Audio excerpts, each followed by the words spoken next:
sort of elevated the name, if you will.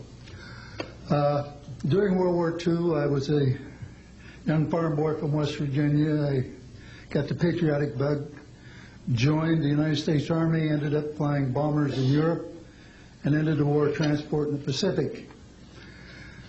Finished college in the summer, late summer of '49, recalled to active duty in the newly formed United States Air Force. I was assigned to an organization called Office of Special Investigations. The Air Force, as most of you know, was formed in 1947. OSI, as a central investigative agency for the Air Force, was formed, I think, in 1948. So everything was relatively new. Needless to say, starting in '47, UFOs were rather new.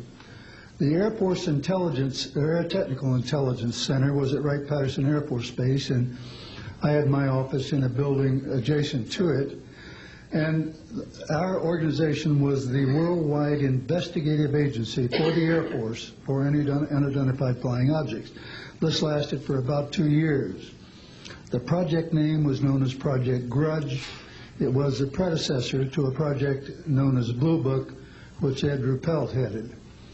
During my experience with it, I would collect the data from, I didn't collect it, it was sent into my office. I analyzed it. As a pilot investigator, I was able to offer some bits of advice to the Air Technical Intelligence people. Now, you might visualize a massive office, but as I recall, we had a first lieutenant, a secretary, and a technical sergeant. That was the essence of Project Blue Book when it started, or Project Grudge.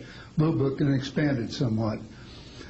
During the review as an analyst of these various documentary reports, if you will, or documents, I became clearly convinced that there was substance to what was being reported, in that we had ground visual, ground radar, airborne visual, and airborne radar confirmation of some of these sightings.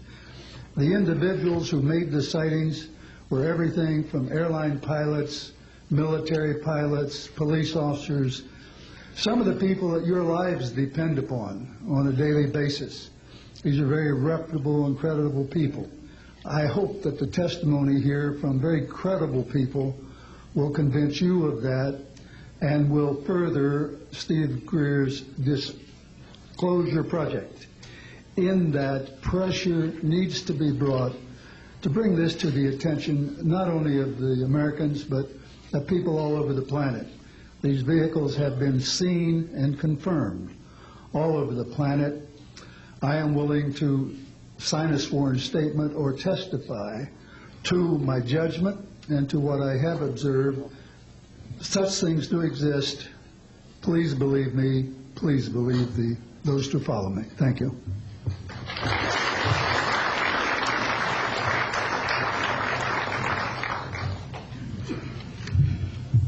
My name is Michael Smith. I was in the Air Force, a sergeant from 1967 to 1973.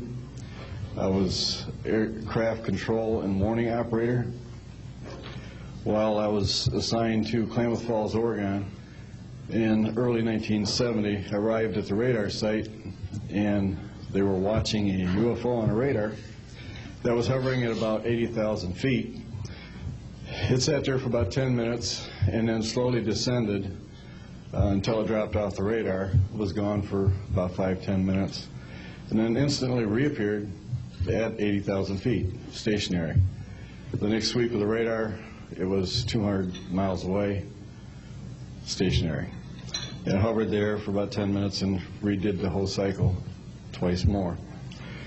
When I found out what you normally do when you see a UFO, I was told that you notify NORAD, you don't necessarily write anything down, you don't write anything down, and you keep it to yourself. It's a need-to-know basis only.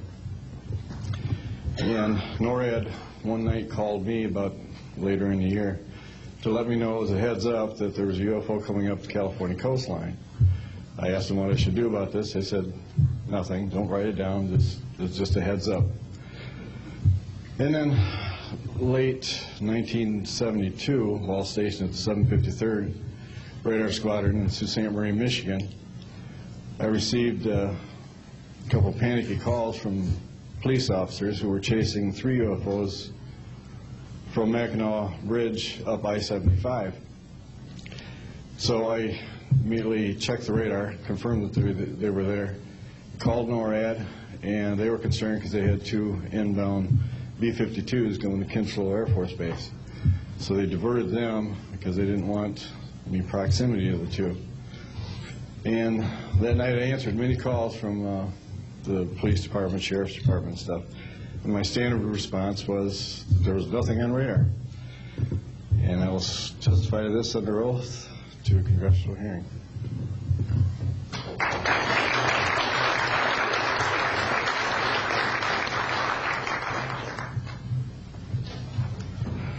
Good morning. My name is Enrique Colbeck. I am a traffic controller. I'm sorry for my English. I'm so scared. I'm not accustomed to talk in front of a lot of people.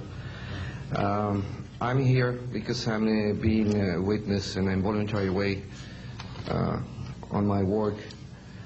I work in Mexico City as radar controller and the International Airport of Mexico. And I'm going to give an example about this science that we have in Mexico for several years, and this issue happens a lot of times in my country, unfortunately.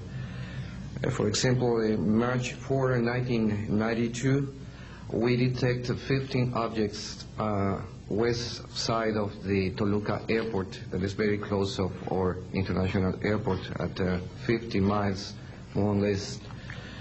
Then July 28 of 1994, we have almost a collision or something that we can name in that way with an international flight, domestic flight of Aeromexico 129, commanded by the pilot Raimundo Cervantes Ruano, that has a trash or something about in his main landing gear in the right leg.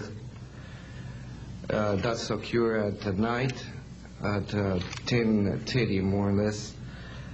Then in the next week, the same year, in the same moment, the Aeromexico Flight 904 has another almost collision that was reported for the pilot Corso, the Capitan Corso, at 11:30 in the morning, and we detect that object on a radar. Suddenly, just for a moment.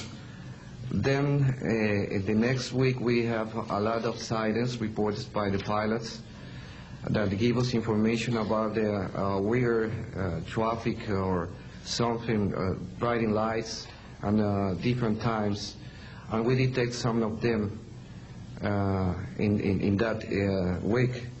But in September 15 of 1994, we have a detection about 5 hours, more or less, on a radar and a new equipment that we believe that that equipment was working in not a good way, because it's not human that you have detection by 5 hours of the same object and apparently without movement. Well, we concur with the technical persons of radar in our country that the radar system was working well, and was very exciting, and we surprised when at the next day we received information about a periodist named Jaime Maussan that is studied these cases in Mexico, about that a sighting from a lot of people in the Metepec city. There is another point located southeast of the Toluca airport, about a sighting of the big flying saucer, apparently 50 meters of diameter, then for a lot of people, and that led the trash